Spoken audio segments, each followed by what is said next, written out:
మీ ఆరోగ్యం కార్యక్రమానికి స్వాగతం.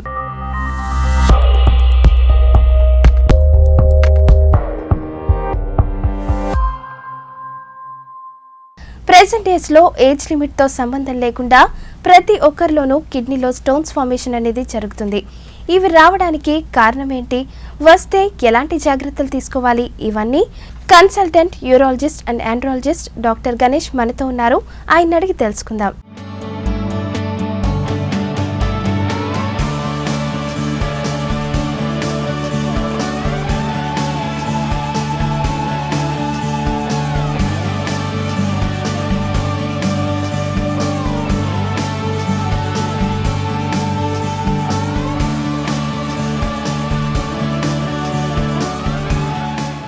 నమస్తే సార్.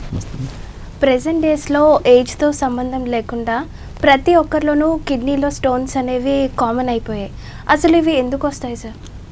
కిడ్నీలో స్టోన్స్ అనేవమ్మా జనరల్గా కిడ్నీ ఫంక్షన్ ఏంటి, మన బ్లడ్లో ఉన్న వేస్ట్ మెటీరియల్స్ కానీ బయటకు పోవాల్సిన మెటీరియల్స్ని కానీ ఫిల్టర్ చేసి యూరిన్లో పంపించడం.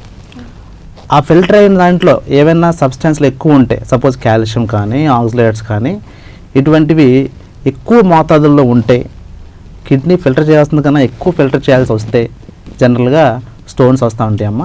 సపోజ్ కాల్షియం ఎక్కువ తినే వాళ్ళకి కాల్షియం స్టోన్స్, ఆక్సలేట్స్ ఎక్కువ తినే వాళ్ళకి ఆక్సలేట్ స్టోన్స్, నాన్ వెజ్ తినే వాళ్ళకి యూరిక్ యాసిడ్ స్టోన్స్, ఇట్లా ఏదైతే బ్లడ్లో కాంపోనెంట్స్ ఎక్కువైపోయినాయో ఆ స్టోన్స్ అవన్నీ కూడా బ్లడ్లోకి మన కిడ్నీలో ఫిల్టర్ అయిన తర్వాత కిడ్నీలో ఎక్కువసేపు ఉండడం వల్ల అవి స్టోన్స్ కింద ఏర్పడతాయి అమ్మ. జనరల్గా ఈ స్టోన్ ఫార్మేషన్కి ప్రొసీజర్ ఎలా ఉంటుంది సార్? ఎట్లా ఉంటుందంటమ్మా, మన ఎగ్జాంపుల్ తీసుకుంటే కనుక సపోజ్ ఒక గ్లాస్ తీసుకుని అందులో మనం సాల్ట్ కరిగిస్తే ఫస్ట్ కరిగిపోతుంది, మళ్ళీ కొంచెం సాల్ట్ వేస్తే ఇంకా కరిగిపోతుంది. అట్లా వేస్తూ ఉంటే అవే సాల్ట్ కిందకి వచ్చేస్తుంది.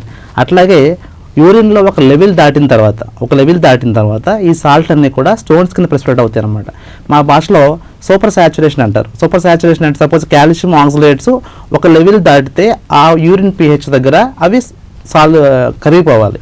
కానీ ఆ pH లెవెల్లో ఒక లెవెల్ దాటిన తర్వాత అవి ఫిల్టర్ అయిపోతాయి అనమాట. కిందకి సాల్ట్ కింద ఏర్పడుతుంది. ఆ సాల్ట్ మీద సాల్ట్ యాడ్ అయ్యి ఒక స్టోన్ కింద తయారవుతుంది. ఆ స్టోన్ తయారైన తర్వాత అవి కిందకి పడడం వల్ల మనకి సిమ్టమ్స్ వస్తాయి అనమాట. ఈ స్టోన్స్ ఏంటంటే జనరల్గా సూపర్ సాచురేషన్ అనే ప్రక్రియ వల్ల జరుగుతుందన్నమాట. ఈ స్టోన్స్లో టైప్స్ ఉంటాయా సార్? ఆ స్టోన్స్లో జనరల్గా చాలా టైప్స్ ఉంటాయండి. ఆ టైప్స్ ఏంటంటే ముఖ్యంగా వచ్చే స్టోన్స్, జనరల్గా అందరికీ వచ్చే స్టోన్స్ కాల్షియం ఆక్సలేట్ స్టోన్స్. అందులో కూడా మళ్ళీ 2 రకాలు ఉంటాయి. కాల్షియం ఆక్సలేట్ డైహైడ్రేట్, మోనోహైడ్రేట్ అని 2 టైప్స్ ఉంటాయి. జనరల్గా కాల్షియం ఆక్సలేట్ డైహైడ్రేట్ స్టోన్స్ చాలా ఎక్కువ వస్తుంటాయి అమ్మ. అవి కాకుండా నెక్స్ట్ కామన్గా వచ్చేవి యూరిక్ యాసిడ్ స్టోన్స్. అదేవిధంగా కొన్ని స్టోన్స్ చాలా రేర్ స్టోన్స్ ఉంటాయి. సిస్టైన్ స్టోన్స్ అని, స్టెరాయిడ్ స్టోన్స్ అని ఉంటాయి. స్టెరాయిడ్ స్టోన్స్ అనేవి జనరల్గా ఇన్ఫెక్షన్ వల్ల వస్తాయి. మీకు ఈ లేడీస్లో ఎక్కువ అస్తమాన ఇన్ఫెక్షన్లు రావడం వల్ల కొన్ని బ్యాక్టీరియా వల్ల స్టోన్స్ ఏర్పడుతూ ఉంటాయి. వాటిని స్టెరాయిడ్ స్టోన్స్ అంటారు. సో ఆ విధంగా చూసుకుంటే మనం calcium oxalate stones, cystine stones, steroid stones, uric acid stones, calcium phosphate stones, ఇలాగా 10 రకాల స్టోన్స్ ఉంటాయి. కానీ కామన్గా వచ్చే స్టోన్స్ అయితే కాల్షియం ఆక్సలేట్ స్టోన్స్. కానీ మనం మోస్ట్ ఆఫ్ ది పేషెంట్స్ చూస్తే కనుక చాలా మందికి మిక్స్డ్ స్టోన్స్ ఉంటాయి. అంటే ఒక స్టోన్ ఫామ్ అయినప్పుడు కాల్షియం ఆక్సలేట్ ఫామ్ అవుతుంది, దాని మీద మళ్ళీ యూరిక్ యాసిడ్ ఎక్వివలెంట్ అవుతుంది, మళ్ళీ దాని మీద మళ్ళీ ఫాస్ఫేట్ వస్తుంది. అట్లాగా ఒక స్టోన్ ఎప్పుడు కూడా జనరల్గా మిక్స్డ్ ఉంటుందన్నమాట. అంటే ఒక స్టోన్ మనం టెస్ట్కి పంపిస్తే వాళ్ళు కాల్షియం ఎంత ఉంది, ఆక్సలేట్ ఎంత ఉంది, యూరిక్ యాసిడ్ ఎంత ఉంది మిక్స్డ్ ఇస్తూ ఉంటారమ్మా. సో జనరల్గా మోస్ట్లీ స్టోన్స్ అన్నీ కూడా జనరల్గా మిక్స్డ్ ఉంటాయి, అన్నీ కలిసి ఉంటాయి అన్నమాట. ఈ స్టోన్స్ ప్రాబ్లం అనేది జెనెటికల్ డిసార్డర్ ఏమని అంటారు? కొన్ని స్టోన్స్ జెనెటికల్గా వస్తూ ఉంటాయి. ముఖ్యంగా సిస్టైన్ స్టోన్స్ అని ఉంటాయి, తర్వాత ఆక్సలేట్ స్టోన్స్ ఉంటాయి. అంటే ఈ జెనెటికల్గా ప్రాబ్లం ఉండడం వల్ల ఏంటంటే కొన్ని సబ్స్టెన్స్లు యూరిన్లో ఆటోమేటిక్గా ఎక్కువ వెళ్తూ ఉంటాయి. సపోజ్ ఒక హైపర్ యూరికోస్యూరియా అనే కండిషన్ ఉంటుంది. అందులో ఏంటంటే యూరిక్ యాసిడ్స్ ఎక్కువ పోతాయి. వాళ్ళు నాన్ వెజ్ తినకపోయినా ఆ యూరిన్లో యూరిక్ యాసిడ్ ఎప్పుడు పోతూ ఉంటుంది. ఎప్పుడు పోతుంది కాబట్టి ఆటోమేటిక్గా స్టోన్స్ వచ్చే అవకాశం ఎక్కువ ఉంటుంది. అదేవిధంగా కొంతమందికి సిస్టమ్ యూరియన్ ఉంటుంది చిన్నపిల్లల్లో. మీకు జనరల్గా స్టోన్స్ అనేది ఏజ్ గ్రూపు 20 నుంచి స్టార్ట్ అవుతుంది అనమాట. జనరల్గా 20 years కన్నా ముందు స్టోన్స్ చాలా రేరు. ఎందుకంటే ఆ 20 years దాటిన వాళ్ళే బయట ఎండలో తిరుగుతారు, బయట ఎక్స్పోజ్ అవుతూ ఉంటారు, అన్ని ఫుడ్స్ తింటూ ఉంటారు. కాబట్టి వాళ్ళకే స్టోన్స్ వచ్చే అవకాశం ఎక్కువ ఉంటుంది. కానీ 20 years కన్నా ముందు స్టోన్స్ వస్తే మాత్రం మనం జెనెటిక్ ప్రాబ్లమ్ సస్పెక్ట్ చేయాలి. సో అటువంటి వాటిలో ఈ ఆక్సిలూరియా ఒకటి, సిస్టోరియా ఒకటి ఇటువంటి ఉంటాయమ్మా. ఆ స్టోన్స్ ఎప్పుడైనా వస్తే కనుక 20 years బిలో స్టోన్స్ వస్తే కనుక ఖచ్చితంగా ఆ స్టోన్ని మనం టెస్ట్కి పంపించాలి. ఎందుకు ఇలా వచ్చింది ఏజ్లో రాకూడదు కదా, ఎందుకు వచ్చిందని చెప్పి టెస్ట్ చేపిస్తామమ్మా. జనరల్గా వాళ్ళలో సిస్టైన్ స్టోన్స్ కానీ యూరిక్ యాసిడ్ స్టోన్స్ కానీ మనం కనిపెట్టచ్చు అనమాట. ఈ స్టోన్స్ వచ్చాయి అనడానికి ఏమైనా సిమ్టమ్స్ ఉంటాయా సార్? స్టోన్స్ జనరల్గా మోస్ట్ కామన్గా వచ్చే సిమ్టమ్ పెయిన్. సో మనం గుర్తుపెట్టుకోవాల్సిన విషయం ఏంటంటే స్టోను కిడ్నీలో ఉన్నంతసేపు జనరల్గా పెయిన్ ఉండదు.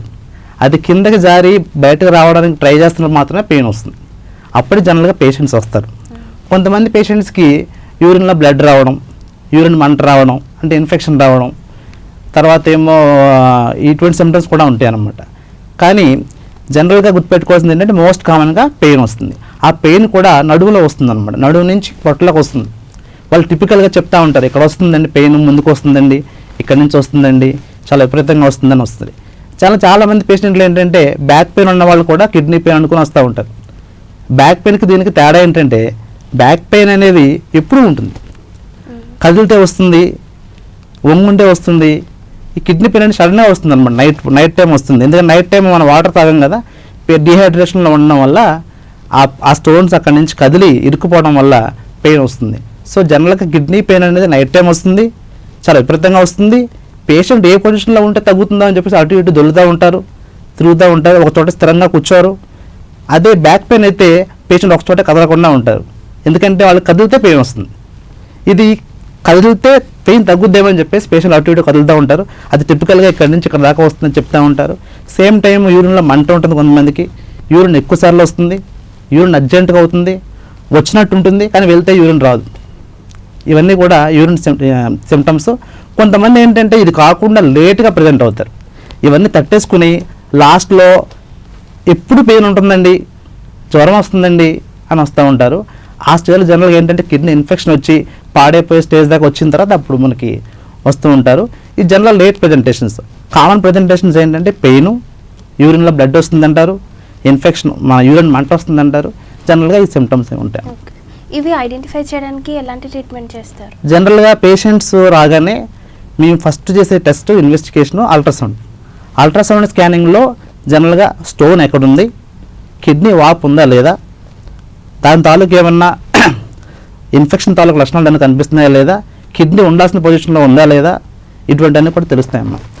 అల్ట్రాసౌండ్ స్కానింగ్ అయిన తర్వాత నెక్స్ట్ చేసే టెస్ట్ క్రియాటినిన్ టెస్ట్. క్రియాటినిన్ అంటే కిడ్నీ పనితనం ఎలా ఉంది, కిడ్నీ పనితనం బాగుందా లేదా, అవి టెస్ట్ చేస్తామమ్మా.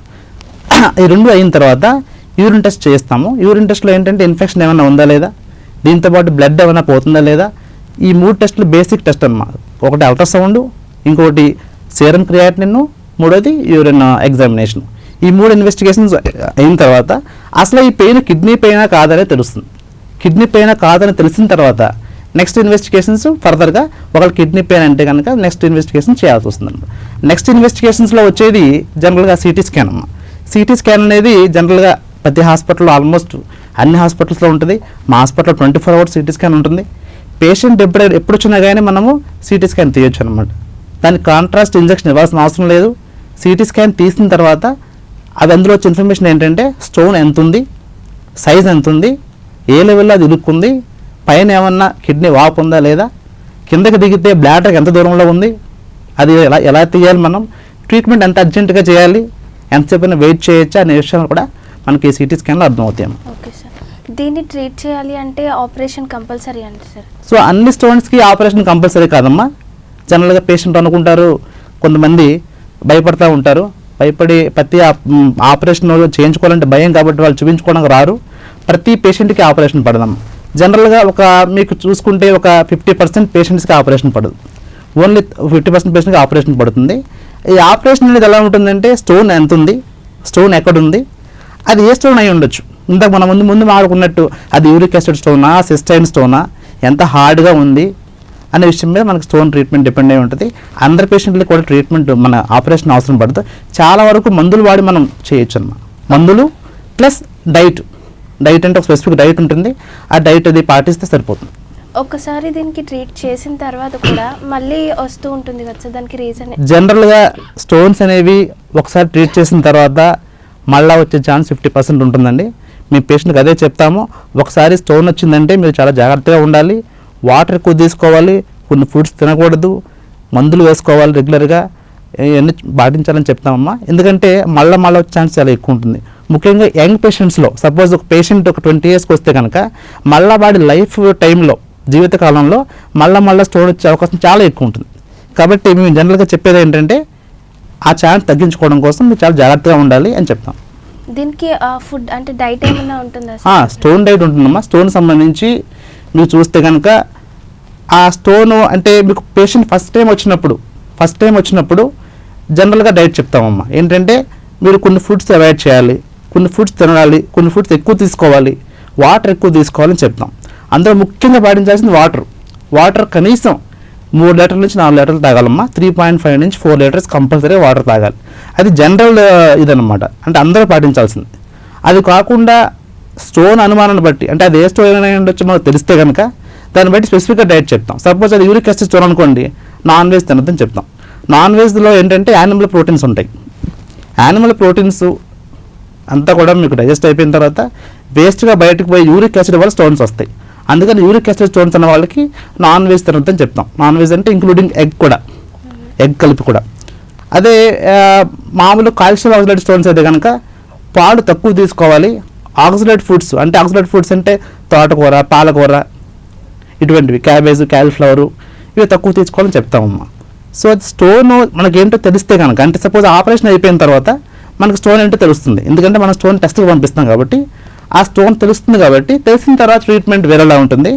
తెలియకపోతే జనరల్గా చెప్పేవి ఏంటంటే అన్ని ఫుడ్స్ జనరల్గా అవాయిడ్ చేయండి, కొన్ని ఫుడ్స్ బాగా తక్కువ తీసుకోండి, కొన్ని ఫుడ్స్ బాగా ఎక్కువ తీసుకోమని చెప్తాం. ఎక్కువ అంటే ఏంటి, వాటర్ ఎక్కువ ఉండే ఫుడ్స్ ఉంటాయి. కొన్ని వాటర్ ఎక్కువ ఉండే ఫుడ్స్ అంటే పుచ్చకాయలు ఇటువంటివి అవి ఎక్కువ తీసుకోమని చెప్తాం. అదేవిధంగా లెమన్ ఫ్రూట్స్ అనమాట, అంటే సిట్రస్ ఫ్రూట్స్ ఉంటాయి, ఆరెంజు, బత్తాయి, ఇటువంటి ఫ్రూట్స్ ఎక్కువ తీసుకోవాలి.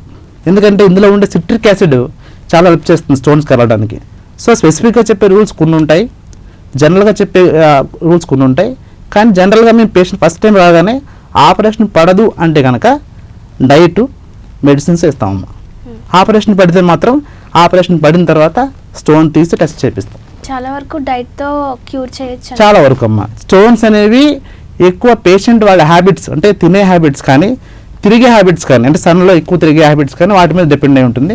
కాబట్టి చాలా వరకు స్టోన్స్ అనేవి మనం డైట్ ద్వారా, మెడిసిన్స్ ద్వారా కంట్రోల్ చేసుకోవచ్చు. ఓకే, ఈ ప్రాబ్లమ్ని నెగ్లెక్ట్ చేస్తే ఎలాంటి ప్రాబ్లమ్స్ వస్తాయి? మేము చాలా మంది పేషెంట్ చూస్తామమ్మా. స్టోన్స్ పెయిన్ వచ్చినప్పుడు వాళ్ళు ఏముందిలే చిన్న పెయినే కదా, నడువు నొప్పే కదా అనుకునే వాళ్ళు చాలామంది రారు. మన మధ్య ఒక పేషెంట్కి కూడా మేము కిడ్నీ తీసేయాల్సి వచ్చింది. ఎందుకంటే ఆ స్టోన్ ఎప్పటి నుంచో ఉంది, ఆయన బ్యాక్ పెయిన్ అనుకుని దాన్ని నెగ్లెక్ట్ చేస్తే అది కిడ్నీ మొత్తం వాచి చీమ్ పట్టి పాడైపోయింది. అలా చీమ్ పట్టిన కిడ్నీని తీయాలంటే చాలా కష్టం. ఎందుకంటే అది అతుక్కుపోయి ఉంటుంది, అది కిడ్నీలో వేరే పార్ట్స్కి, పేగులకు కానీ లివర్కి కానీ అతుక్కుపోయి ఉంటుంది. అది తీయాలంటే చాలా కష్టం అవుతుంది. కానీ మేము కష్టపడి తీసాం దాన్ని. ఆ పేషెంట్ చెప్పామన్నమాట, మీకు అప్పుడప్పుడు 1 year బ్యాక్ పెయిన్ వచ్చింది కదా, దీనివల్లే వచ్చింది అది అని చెప్తే ఆయన ఆశ్చర్యపోయారు అన్నమాట. చాలా చిన్న స్టోన్ కదేంటంటే చిన్న స్టోన్స్ ఇబ్బంది పెడతాయి. ఎందుకంటే చిన్న స్టోన్సే ఇప్పుడు కూడా కిడ్నీ పైపులోకి వచ్చి ఇరుక్కుపోతాయి. అది పెయిన్ వస్తూ ఉంటుంది.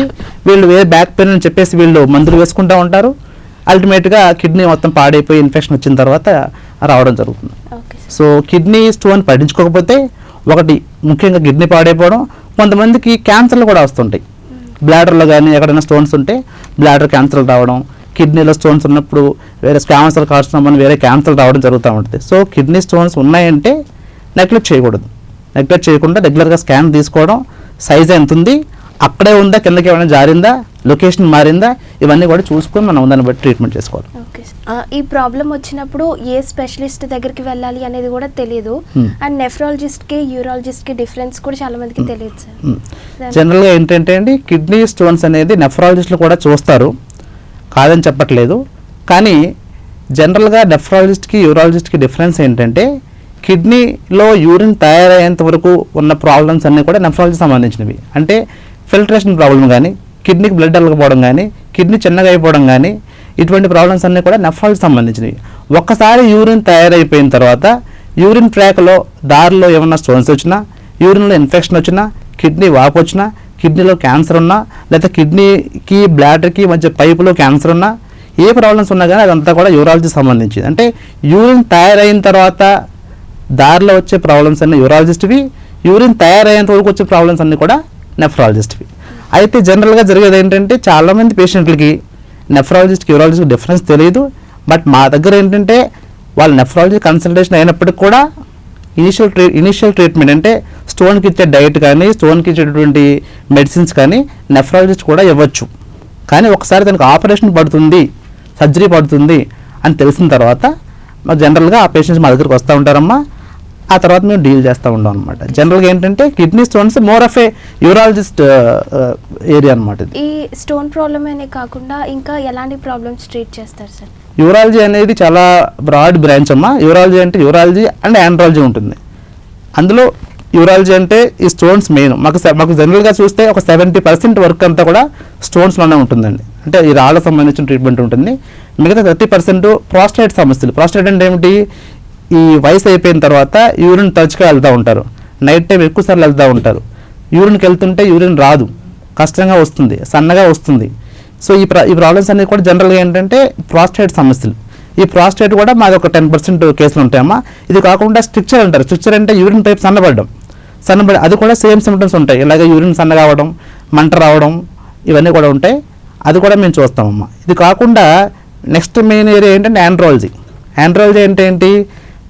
మేల్ సెక్షువల్ ప్రాబ్లమ్స్ అంటే మగవాళ్ళలో సెక్స్ కానీ సంతాన సమస్యలు కానీ వ్యారికోసిల్ రిపేర్ కానీ ఇటువంటివన్నీ కూడా యూరాలజిస్ట్ చూస్తారు. అతి ముఖ్యమైనది ఏంటంటే కిడ్నీ ట్రాన్స్ప్లాంటేషన్. కిడ్నీ ట్రాన్స్ప్లాంటేషన్ అంటే కిడ్నీ మార్పిడి ఆపరేషన్ చేయడం. కిడ్నీ మార్పిడి కింద మీరు చెప్పినట్టు నెఫ్రాలజిస్ట్ కేసు మొత్తం ప్రిపేర్ చేస్తారు. ఫస్ట్ నుంచి లాస్ట్ దాకా ఫాలో అప్ అంతా వాళ్ళే ఉంటారు. కానీ ఆపరేషన్ చేసేది మాత్రం యూరాలజిస్ట్ డాక్టర్ గారు. సో కిడ్నీ ట్రాన్స్ప్లాంట్ ఆపరేషన్ మా హాస్పిటల్లో కూడా ఫ్రీక్వెంట్గా చేస్తూ ఉంటాం. Okay sir. ఈ ట్రీట్మెంట్కి అడ్వాన్స్డ్ ట్రీట్మెంట్స్ ఏమైనా ఇప్పుడు మనకి అవైలబుల్గా ఉన్నాయా సార్? స్టోన్ సంబంధించి గత 20 ఏళ్లలో చాలా మార్పులు వచ్చినాయమ్మా. 20 ఏళ్ల క్రితం అంతా కూడా కోత ఆపరేషన్ చేసేవాళ్ళు. అంటే ఇక్కడి నుంచి ఇక్కడ వరకు ఇంత లెక్క కోసి కిడ్నీ ఓపెన్ చేసి స్టోన్స్ తీసేవాళ్ళు. ఇప్పుడు ఆ టెక్నాలజీ అసలు ఎవరు వాడట్లేదు. అదేమన్నా కాంప్లికేటెడ్ కేసుల్లో మాత్రమే ఇప్పుడు యూజ్ చేస్తుంటాం. రెగ్యులర్గా జనరల్గా వాడే కేసులన్నీ కూడా మినిమల్లీ ఇన్వేజివ్. అంటే ఏంటి? కిడ్నీని కానీ కిడ్నీ పక్కన ఉన్న వాటిని కూడా ఏవిటిని డిస్టర్బ్ చేయకుండా సైలెంట్గా వెళ్ళి కిడ్నీ స్టోన్స్ పికప్ చేసుకుని రావడమే మినిమల్లీ ఇన్వేజివ్ ట్రీట్మెంట్. అందులో ఏంటంటే లేటెస్ట్ టెక్నాలజీ అంతా కూడా జర్మన్ ఎక్విప్మెంట్ ద్వారా వచ్చి కింద నుంచి, అంటే సపోజ్ కిడ్నీ నుంచి జారిన స్టోన్ ఉంటే కిడ్నీ పైపు నుంచి కింద నుంచి వెళ్ళి తీయడం, దాన్ని యూఆర్ఎస్ఎల్ అంటారు. ఆ యూఆర్ఎస్ఎల్ ఆపరేషన్ కామన్గా చేస్తూ ఉంటాం. Suppose most of the patients పెయిన్తో వస్తారు. మీరు స్కాన్ తీసి చూస్తే వాళ్ళకి యూరిటర్లో స్టోన్ ఉంటుంది. యూరిటర్ అంటే కిడ్నీని బ్లాడర్ని కనెక్ట్ చేసే పైప్ అనమాట. ఆ పైప్లో స్టోన్స్ అన్నీ కూడా యూఆర్ఎస్ఎల్ అనే పద్ధతి ద్వారా తీస్తాం. అంటే దానికి కోత కానీ కుట్లు కానీ ఏమీ ఉండదు. కంప్లీట్గా స్టోన్ని వెయిట్ని కదిలించకుండా స్టోన్ దగ్గరికి వెళ్ళి దాన్ని చూస్తూ లేజర్తో బ్రేక్ చేయడమే యూఆర్ఎస్ఎల్ టెక్నాలజీ. ఇది కామన్గా చేసే ఆపరేషన్. అది కాకుండా కిడ్నీలో స్టోన్ ఉంటాయి. కిడ్నీలో స్టోన్ ఉండి కింద జారకుండా పైనే ఉంటే దాన్ని పీసీఎన్ఎల్ ద్వారా చేస్తాం. పీసీఎన్ఎల్ అంటే ఏంటి? కిడ్నీకి చిన్న హోల్ పెట్టి కరెక్ట్గా ఒకే ఏరియాలో, ఏ ఏరియాలో అయితే వెళ్ళాలో అక్కడ వెళ్ళి ఆ స్టోన్ని బ్రేక్ చేసి పికప్ చేసి పీసులు తీసేస్తాం డైరెక్ట్గా. అది పీసీఎన్ఎల్ ఆపరేషన్. ఈ రెండు కూడా మినిమల్ ఇన్వేజివ్ ఆపరేషన్ స్టోన్స్కి. ఇది కాకుండా లేటెస్ట్గా టెక్నాలజీ వచ్చింది ఆర్ఐఆర్ఎస్ అని. ఆర్ఐఆర్ఎస్ అంటే ఏంటి? సో ఇందాక చెప్పినట్టు యూరిటర్లో స్టోన్స్ కానీ కిడ్నీలో స్టోన్స్ కానీ లోపలికి వెళ్ళి ఏ కిడ్నీలో ఏ పార్ట్లో ఉన్నా కానీ దాన్ని బయటకు లాక్కొని వచ్చి దాన్ని మనం బ్రేక్ చేయాల్సి వస్తుంది. అది ఆర్ఐఆర్ఎస్ టెక్నాలజీ అంటే దానికి లేజర్ కావాలి. లేజర్ ఎక్విప్మెంట్ ఇప్పుడు ట్రస్ట్ హాస్పిటల్లో కూడా మేము అవైలబుల్గా ఉంది. ఇది చాలా లేటెస్ట్ టెక్నాలజీ అనమాట. ఒక 2-3 ఇయర్స్ బ్యాక్ బాగా డెవలప్ చేశారు. దీని ద్వారా ఏంటంటే స్టోన్స్ కిడ్నీలో మొత్తం స్టోన్స్ అన్ని క్లియర్ చేయొచ్చు. పౌడర్ అయిపోతాయి అమ్మా, స్టోన్స్ అన్ని కూడా పౌడర్ చేసేస్తుంది. సో ఈ టెక్నాలజీ కూడా లేటెస్ట్ టెక్నాలజీ. ఇది కూడా మనకు అందుబాటులో ఉంది. Okay sir. ఈ కిడ్నీలో స్టోన్ ప్రాబ్లం వచ్చిన తర్వాత పేషెంట్స్ వెయిట్ లాస్ ఎక్కువ అయిపోతూ ఉంటారు. దానికి రీజన్ ఏంటి సార్? జనరల్గా ఏంటంటే మోస్ట్లీ వాళ్ళ బెంగ స్టోన్స్ ఉన్నాయని. దీనికోసం బెంగ పెట్టుకోవాల్సిన అవసరం లేదు. లేటెస్ట్ టెక్నాలజీ అంతా కూడా అందుబాటులో ఉంది. స్టోన్స్ రాకుండా చేసుకోవడం వాళ్ళ చేతుల్లో ఉంది. ఇలా వెయిట్ లాస్ అవ్వడం వల్ల కూడా కొన్నిసార్లు వేరే స్టోన్స్ వస్తాయి. వెయిట్ లాస్ అవ్వడం వల్ల కూడా వాళ్ళు వాటర్ తరగతి తీసుకోరు. దానివల్ల కూడా స్టోన్స్ ఇంకా ఎక్కువ వస్తూ ఉంటాయి. బెంగ పెట్టుకోవాల్సిన అవసరం ఏమీ లేదండి. కాకపోతే ఏంటంటే వచ్చిన తర్వాత రాకుండా ఏం చేయాలి, నెక్స్ట్ ఏం చేయాలి గుర్తుపెట్టుకోవాలి. ఈ పెయిన్కి 24 hours పెయిన్కి అంటే డిఫరెన్స్ ఏంటి? రెండు ఒకే ప్లేస్లో వస్తుంది కానీ జనరల్గా తెలియదు. అందరూ 24 hours పెయినే కదా అనుకుంటారు. 24 hours పెయిన్స్ అనేది జనరల్గా అపెండిక్స్ పెయిన్ అంటారమ్మా. అపెండిక్స్ పెయిన్ అనేది జనరల్గా 3 ఉంటాయమ్మా. అందులో ఏంటంటే ముందు పెయిన్ వస్తుంది, తర్వాత వామిటింగ్స్ వస్తాయి, తర్వాత ఫీవర్ వస్తుంది. మన కిడ్నీ స్టోన్స్ కూడా ఫీవర్ రావచ్చు, కానీ జనరల్గా పెయిన్ వామిటింగ్స్ రెండు జనరల్గా ఉంటాయి. ఈ 24 hours పెయిన్ అనేది ముందు వస్తుంది, కిడ్నీ పెయిన్ అనేది వెనక వస్తుంది, వెనక స్టార్ట్ అవుతుంది. స్టార్ట్ అయ్యేది ముందు వెనక నుంచి స్టార్ట్ అయ్యి ముందుకు వస్తుంది. సో అది ఇంపార్టెంట్, ఎక్కడ స్టార్ట్ అయ్యింది అనేది ఇంపార్టెంట్. ఇప్పుడు ఎక్కడ వస్తుంది అనేది కాదు, కానీ ఎక్కడి నుంచి స్టార్ట్ అయ్యింది పెయిన్, స్టార్టింగ్లో పెయిన్ ఎక్కడ స్టార్ట్ అయ్యింది అనేది ఇంపార్టెంట్. తర్వాత ఇంకో ఇబ్బంది ఏంటంటే జనరల్గా ఈ పెయిన్ పేషెంట్స్కి యూరిన్ ఇబ్బందులు ఉంటాయి. యూరిన్ ఇబ్బందులు అంటే యూరిన్ అర్జెంట్ అవ్వడం, యూరిన్ మంట రావడం, ఆ ఇబ్బందులు అన్నీ ఉంటాయి. అది అపెండిక్స్ పెయిన్లో ఉండదు. సో ఆ రకంగా డిఫరెన్షియేట్ చేయొచ్చు. కానీ అల్టిమేట్గా డెసిషన్ మాత్రం అల్ట్రాసౌండ్ స్కానింగ్ అయిన తర్వాత చెప్పగలం. మేము కూడా ఏంటంటే అల్ట్రాసౌండ్ స్కానింగ్ అయిన తర్వాత మాత్రమే ఇది కిడ్నీ పెయిన్, ఇది అపెండిక్స్ పెయిన్, ఇది పలానా పెయిన్ చెప్పగలం, ట్రీట్మెంట్ చేయగలం. సో అల్ట్రాసౌండ్ అనేది బేసిక్ టెస్ట్. పేషెంట్ రాగానే ఫస్ట్ మేము అల్ట్రాసౌండ్ చేయకుండా ఏం చెప్పలేము మేము కూడా. దీన్ని కంప్లీట్గా ప్రివెంట్ చేయాలి అంటే ఏం చేయాలి సార్? సో కంప్లీట్గా ప్రివెంట్ చేయాలి అంటే, రాకుండా చేయాలంటే ఫస్ట్ పాయింట్ ఏంటంటే వాటర్ ఎక్కువ తీసుకోవడం. రెండో పాయింట్ ఏంటంటే ఆ వాటర్లో కూడా ఆల్మోస్ట్ 3.5 లీటర్స్ మినిమం తీసుకోవాలి. ఒకేసారి తాగకుండా కొంచెంగా 24 hours వాటర్ తాగుతూనే ఉండాలి. సో అది ఫస్ట్ పాయింట్. రెండో పాయింట్ ఏంటంటే ఫుడ్, బ్యాలెన్స్డ్ ఫుడ్. అంటే ఒక ఫుడ్ ఐటమ్ ఎక్కువ తీసుకోవడం, ఒక ఫుడ్ ఐటమ్ మరీ మానేయడం అలా చేయకుండా బ్యాలెన్స్డ్ డైట్ అంటే ఫ్రూట్స్, వెజిటబుల్స్ అన్నీ కూడా మిక్స్డ్ తీసుకోవాలి. సపోజ్ కొన్ని వెజిటబుల్స్ ఉన్నాయి, సపోజ్ క్యాబేజ్ కానీ క్యాలీఫ్లవర్ కానీ, ఇది ఎక్కువగా తీసుకుంటే ఆక్సలేట్ స్టోన్స్ వస్తాయి. పాలు మరీ ఎక్కువగా తీసుకుంటే కాల్షియం స్టోన్స్ వస్తాయి. వంకాయలు మరీ ఎక్కువ తీసుకుంటే యూరిక్ యాసిడ్ స్టోన్స్ వస్తాయి. నాన్ వెజ్ ఎక్కువ తీసుకుంటే యూరిక్ యాసిడ్ స్టోన్స్ వస్తాయి. అట్లా ఏంటంటే బ్యాలెన్స్డ్ డైట్ అంటే ఈరోజు ఒక ఫుడ్ తింటే మళ్ళీ 2-3 రోజుల వరకు ఆ ఫుడ్ తినకూడదు అనమాట. బ్యాలెన్స్ చేసుకోవాలి, డైట్ బ్యాలెన్స్ చేసుకుంటే ఏమవుతుందంటే యూరిన్లో ఈ కాల్షియం లెవెల్స్ కానీ ఆక్సలేట్ లెవెల్స్ కానీ కూడా సమంగా బ్యాలెన్స్ అయ్యి ఏవి కూడా ఎక్కువ పోకుండా స్టోన్స్ రాకుండా ఉంటాయి. టొమాటో ఎక్కువ తినడం వల్ల కూడా స్టోన్స్ వస్తాయి అంటారు. అవునండి, టొమాటో ఎక్కువ తినడం వల్ల యూరిక్ యాసిడ్ మన ఆక్సలేట్ స్టోన్స్ వస్తాయి. కానీ టమాటా బెనిఫిట్స్ టమాటాకు ఉన్నాయండి. ఎందుకంటే టమాటా తింటే హార్ట్కి మంచిది, టమాటా తింటే లివర్కి మంచిది, ఇటువంటి కొన్ని ఉన్నాయి. కాబట్టి ఏది పూర్తిగా మానేయడానికి లేదు. అందుకనే బ్యాలెన్స్డ్ డైట్ మనం పేషెంట్ చెప్తామండి, పలానా ఫుడ్ మానేయాలంటే అన్నీ మానేస్తే ఎలా అండి అంటారు.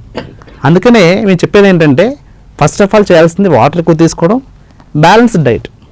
ఏ డైట్ అయితే స్టోన్స్ కాజ్ చేస్తాయో అది తక్కువ తీసుకోవడం, ఏ డైట్ అయితే స్టోన్స్కి రాకుండా ఉంటే అది ఎక్కువ తీసుకోవడం. జస్ట్ అటు మనం బ్యాలెన్స్ చేసుకుంటే సరిపోతుంది. ఓకే సార్, ఈ స్టోన్ అనేది ఆపరేషన్ చేసిన తర్వాత ఐడెంటిఫై చేయడం కాకుండా ముందుగానే ఐడెంటిఫై చేయడానికి ట్రీట్మెంట్స్ ఏమైనా ఉంటాయి? అంటే మీరు చెప్పేది స్టోన్ టైపు, అంటే ఏ టైప్ స్టోన్ అనేది ముందుగానే చెప్పడం. ఏ టైప్ స్టోన్ అనేది ముందుగానే చెప్పాలంటే మనకి కొన్ని టెస్టులు ఉన్నాయండి. అదేంటంటే యూరిన్ మనకి టెస్ట్ చేయొచ్చు. అంటే 24 hours మనం యూరిన్ పట్టి అందులో కాల్షియం ఎక్కువ ఉందా, ఆక్సలేట్ ఎక్కువ ఉందా, యూరిక్ యాసిడ్ ఎక్కువ ఉందా, కొన్ని కాన్స్టిట్యూయెంట్స్ ఉంటాయి, అవి ఏవి ఎక్కువ ఉన్నాయని మనం కనిపెట్టచ్చు. ఈ 24 hours యూరిన్ అనాలిసిస్ కూడా మళ్ళీ మేము 2 రకాలుగా చేస్తామండి. ఒకటి నార్మల్ డైట్ మీద చేస్తాం, రెండోది డైట్ కంట్రోల్ చేసి చేస్తాం. అంటే డైట్ కంట్రోల్ చేస్తే ఏమైనా తగ్గిందా లేదా, నార్మల్గా ఎలా ఉన్నాయనేది. సో ప్రతిదానికి కూడా ఒక లెవెల్ ఉంటుందండి. సో యూరిన్లో కాల్షియం 24 hours ఇంతే వెళ్ళాలి, ఎందుకని ఎక్కువ వెళ్ళకూడదు అని ఒక లెవెల్ ఉంటుంది. ఆ లెవెల్ దాటితే కాల్షియం ఎక్కువ పోతున్నట్టు. అంటే అర్థం ఏంటంటే వాళ్ళ జీన్స్లో ప్రాబ్లం ఉండొచ్చు, లేదా వాళ్ళ డైట్లో ప్రాబ్లం ఉండొచ్చు, వాళ్ళు కాల్షియం ఎక్కువ తీసుకుంటున్నారని. సో అది కంట్రోల్ చేయమని చెప్తాం. అలాగే ఆక్సలేట్ కూడా కొన్నిసార్లు ఎక్కువ పోతూ ఉంటుంది. సో ఇవి ఎక్కువ పోయే వాటిని మనం కనిపెడితే కనుక ఆ స్టోన్ ఏమై ఉండొచ్చు అని మనకు తెలిసిపోతుంది. సపోజ్ ఒక యూరిన్లో 24 hours కాల్షియం బాగా ఎక్కువ ఉంది, ఆక్సలేట్ బాగా ఎక్కువ ఉందంటే ఓకే, అది కాల్షియం ఆక్సలేట్ స్టోన్ అయి ఉండొచ్చు అని చెప్పేయచ్చు. అలాగే యూరిక్ యాసిడ్ ఎక్కువ ఉందంటే యూరిక్ యాసిడ్ స్టోన్ అయి ఉందని చెప్పొచ్చు. అలాగే సిస్టిన్ ఎక్కువ ఉందంటే సిస్టిన్ స్టోన్ అయి ఉండొచ్చు, అట్లా మనం చెప్పేయచ్చు అనమాట. కానీ జనరల్గా ఏంటంటే మేము ఎట్లాగా స్టోన్ తీస్తాము, లేదంటే పేషెంట్స్ కూడా స్టోన్ పడిపోయిన తర్వాత స్టోన్ తీసుకుని వస్తారు, సార్ పడింది సార్ స్టోన్, ఏం చేయమంటారని. సో మేము చెప్పేది ఏంటంటే ఆ స్టోన్ అనాలిసిస్ చేయించమంటాం.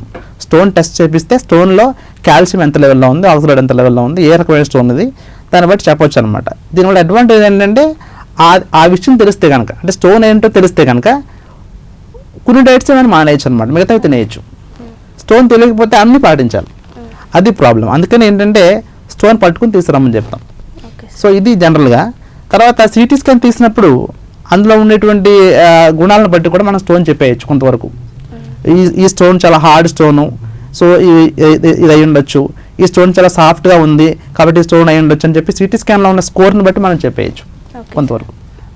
దీనికి ఆపరేషన్ చేసినప్పుడు స్టంట్ వేస్తూ ఉంటారు, అది సర్టెన్ టైం ఉంచి తర్వాత తీసేస్తారు, దానికి రీజన్ ఏంటి సార్? జనరల్గా ఏంటంటే మనం చూస్తే కనుక మీకు ఈ హార్ట్లో పెట్టే స్టెంట్లకి కిడ్నీలో పెట్టే స్టెంట్లకి తేడా ఉంటుందండి. హార్ట్ స్టెంట్స్ ఏంటంటే పర్మనెంట్గా ఉంటాయి, పర్మనెంట్గా అది బ్లాక్ ఉంది కాబట్టి ఆ బ్లాక్ని మెయింటైన్ చేయాలి కాబట్టి బ్లడ్ ఫ్లో వెళ్ళాలి కాబట్టి జనరల్గా అవి పర్మనెంట్ స్టెంట్స్ అనమాట. జనరల్గా కిడ్నీలో పెట్టే స్టెంట్స్ అన్నీ కూడా టెంపరీ స్టెంట్స్. 3 వారాల్లో జనరల్గా ఉంచుతాము, కానీ 3 నెలల కన్నా ఎక్కువ ఉండకూడదు లోపల బాడీలో. స్టెంట్ మళ్ళీ ఫారెన్ బాడీ కాబట్టి స్టెంట్ మీద కూడా స్టోన్స్ వస్తూ ఉంటాయి. స్టెంట్ అలా ఎక్కువ రోడ్ వదిలేస్తే, సపోజ్ మనం ఏదైనా బాడీ మన పార్ట్ అలా వదిలేస్తే దాని మీద యూరిన్ డిపాజిట్ అయ్యి మళ్ళీ స్టోన్ తయారవుద్ది. కాబట్టి స్టెంట్ అనేది ఎప్పుడు కూడా టెంపరీగా ఉంటుంది. స్టెంట్ ఎందుకు వేస్తామంటే స్టోన్ తీసిన తర్వాత దాని తాలూకు డస్ట్ కానీ ఇన్ఫెక్షన్ కానీ ఆ స్టెంట్ ద్వారా బయటకు పోవాలి. కాబట్టి స్టెంట్ వేస్తాము, కానీ టెంపరీగానే ఉండాలి. పేషెంట్కి చెప్తాము వెళ్ళేటప్పుడు, మీ బాడీలో స్టెంట్ ఉంది, ఎక్స్రే తీస్తే కనిపిస్తుంది కాబట్టి భయపడొద్దు, నెక్స్ట్ మళ్ళీ 3 వీక్స్ తర్వాత వచ్చి తీయించుకోవాలి కంపల్సరీగా, అది మర్చిపోవద్దని చెప్పి వాళ్ళకి కూడా మేము SMS కూడా చేస్తాం, మెసేజ్ పెడతాం, ఫోన్ పెట్టి మీరు వచ్చి స్టెంట్ తీయించుకోండి అని చెప్పి మర్చిపోకుండా ఉండాలని చెప్పేసి. ఓకే సార్, ఈ స్టోన్ సైజ్ అనేది ఎంత ఉందో ఎలా చూస్తారు సార్? సైజ్ అనేది most important test CT scan అమ్మా. అల్ట్రాసౌండ్ స్కాన్ కూడా కొన్నిసార్లు తప్పులు చెప్తూ ఉంటుంది. అల్ట్రాసౌండ్ స్కాన్లో చాలాసార్లు స్టోన్ సైజ్ ఎక్కువ చూపిస్తూ ఉంటుంది, ఎందుకంటే దాని షాడో కూడా మనకు కనిపిస్తూ ఉంటుంది. సో ఆ నీడ కూడా చూసి మనం చూడండి పెద్ద అనుకుంటాము, జనరల్గా CT స్కాన్ తీస్తే చాలా తేడా ఉంటుంది. సో CT స్కాన్ అనేది చాలా ఇంపార్టెంట్ టెస్ట్. CT స్కాన్లో మనకు కరెక్ట్గా సైజ్ తెలుస్తుంది, లొకేషన్ తెలుస్తుంది, అది కిడ్నీ వాపు ఉందో తెలుస్తుంది. దానికి నెక్స్ట్ ట్రీట్మెంట్ ఏం చేయాలో కూడా ట్రీట్మెంట్ ప్లానింగ్లో కూడా చాలా యూజ్ అవుతుంది. ఓల్డ్ పీపుల్లో యూరిన్ అర్జెంట్ అవ్వడం అనేది జరుగుతూ ఉంటుంది కదా సార్, దానికి రీజన్ ఏంటి? సో ఇందాక చెప్పుకున్నట్టు ఈ స్టోన్స్ వల్ల కూడా కొన్నిసార్లు యూరిన్ అర్జెంట్ అవుతుంటుంది. స్టోన్స్ బ్లాడర్ దాకా వచ్చి ఆగిపోతే కనుక అవి లోపల గుచ్చుకుంటూ ఉండడం వల్ల యూరిన్ అర్జెంట్ అవుతుంది. ఇది కామన్గా ఉండే రీజను. ఇది కాకుండా మీకు చూస్తే ఓవర్ యాక్టివ్ బ్లాడర్ అనే కండిషన్ ఉంటుంది. జనరల్గా ఏంటంటే యూరిన్ బ్లాడర్ స్టోర్ చేయలేదమ్మా, స్టోర్ చేయబడడం ఏంటంటే అది కొంచెం యూరిన్ నిండగానే అది జస్ట్ బయటకు ఖాళీ చేయడానికి ట్రై చేస్తూ ఉంటుంది. దీన్ని అర్జెన్సీ అంటారు. అర్జెన్సీ అంటే యూరిన్ వాళ్ళు ఆపుకోలేరు అనమాట. సో వాళ్ళు లేచి బాత్రూమ్కి వెళ్ళే లోపే లీక్ అవుతుంది. ఇది అర్జెన్సీ ఇన్కాంటినెన్స్ అంటారు. అంటే యూరిన్ అర్జెంట్ అవ్వడం వల్ల లీక్ అవ్వడం.